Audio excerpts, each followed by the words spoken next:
Hey guys, it's Ben. Welcome to the channel. Today, I just wanted to share with you guys my latest pickup. I picked up a couple figures. More or less, it's a box set of figures. Also, I picked up a graphic novel. It's The Flash. It's from the Rebirth series. I made a way through my local Barnes & Noble. It actually looks like a bunch of them are actually closing, so I was able to pick up some things on sale, and I picked up this graphic novel for $7 because everything for the most part was 50% off. But the cool thing that I did pick up was this box set of the New 52. For those of you who are unfamiliar with the New 52, it's basically the reboot of the DC comic universe. It was basically just restarting it for newer viewers, for like a newer generation. And so I saw this in like the clearance section that they had. It is originally like $100, and so I saw that tag, but I was like, I'm not gonna pay $100 for 7 members of the Justice League. So I wanted to see if it was on sale, and sure enough, I got it for 50% off, which was $50 for 7 figures, as opposed to like the Mattel lineup, which was like $20, or even the McFarlane's that come out to about $20-25 a piece, depending on which figure you get. But I mainly got it so when it's time to play, you know, with my toddler. She really likes Batman, so that's probably the one that she's gonna play with the most. She just has this little fascination with the number 3 right now. I have the BVS movie posters that they gave away during the release of that movie, which is Superman, Batman, and Wonder Woman. And she always just associates myself with liking Superman, my wife with Wonder Woman, and she just likes Batman because he is the third person. I found that very interesting to note why she started picking up and being very interested in Batman.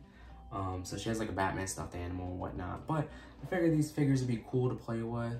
That way I don't have to worry about damaging like my McFarlane figures. Anyone who's been sort of familiar with the DC extended universe, a lot of the stories that they've been trying to go aside from Zack's Snyderverse is they try to implement like the New 52. So like with Captain Marvel, they made him Shazam, which follows the New 52 formula, as well as the Wonder Woman's costume, very similar to the one that she actually rocks in BVS and Wonder Woman. The major difference between the costumes, you'll notice, is actually Batman's. So don't know if they're gonna go with that in the Flash's movie, but once I open him up, he does have a yellow outline over the bat symbol. The other one to note, actually, the Flash looks very similar to the Flash that's on the TV right now, aside from his gold boots. Last but not least, we also have Aquaman, very similar to what they had in the Aquaman solo film, which was his gold orangey attire with the green pants. So that's also what this one is. Not sure how Cyborg looks. I'm going to be assuming that it is similar to the theatrical cut of JL, where they had him at the end with that lame costume piece in the middle. So let's get into the unboxing of the DC's Rebirth, the New 52 action figures, which is the Justice League. Right off the bat, I guess this is called the DC Icons lineup. Another thing which I wasn't going to spend $100 on because the box is in pretty bad condition, so I'm hoping once I open them up, I'm just going to throw the box out.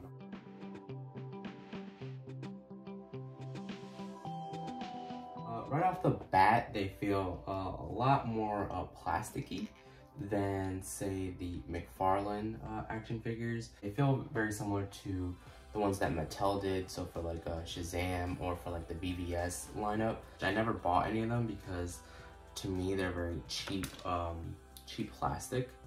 And so I have Shang-Chi here from the updated Marvel Legends edition right now.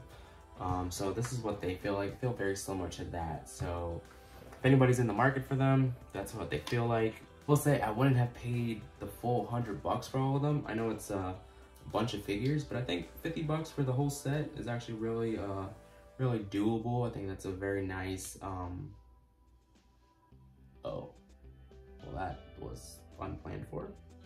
So yeah, so it looks like their legs and pieces tear off really well, I guess, which is kind of cool because his right hand, I can use it as this fish hook. Like I said, I'm going to use them as a throwaway set, basically, when I want to play with my daughter. Actually, wow, these little fins in the back are actually really sharp. Wow, that is not a good toy right there for young kids. I believe it says 12 and up maybe on the box, I'm not sure.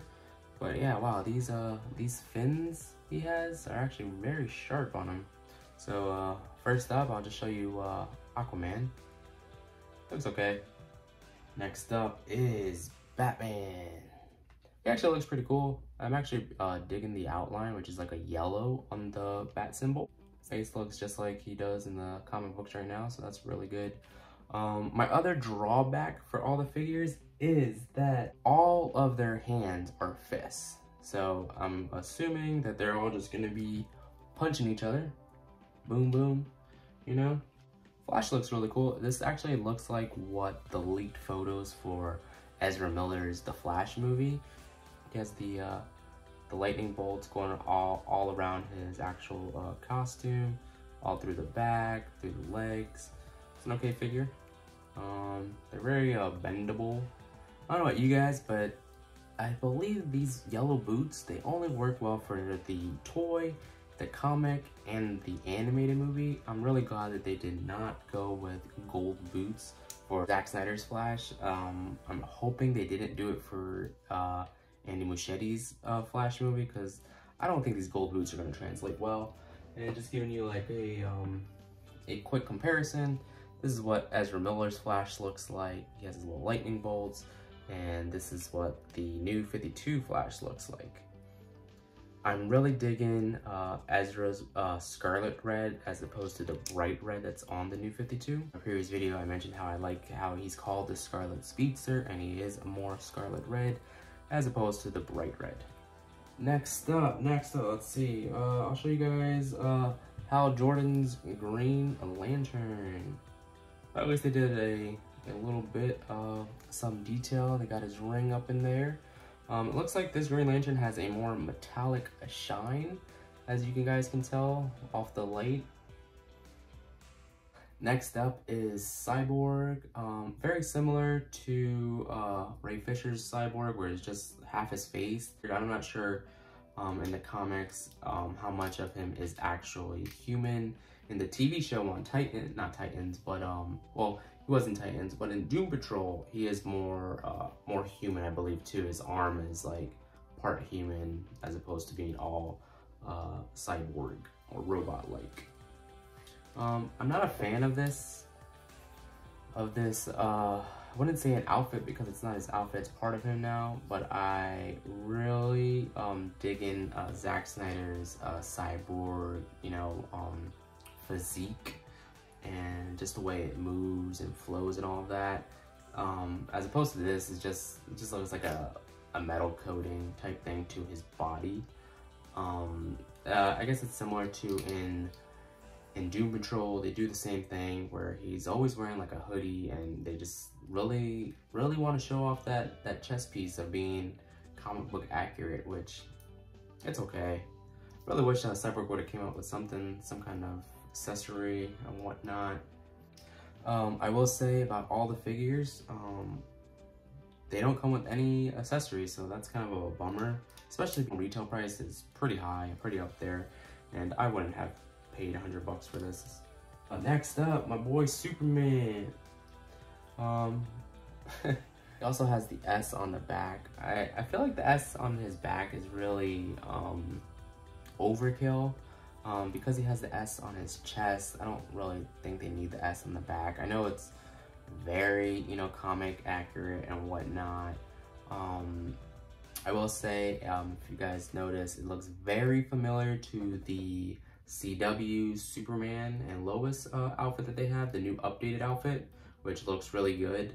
If you guys haven't seen that, you should go watch it. It's much better than when he was on Supergirl.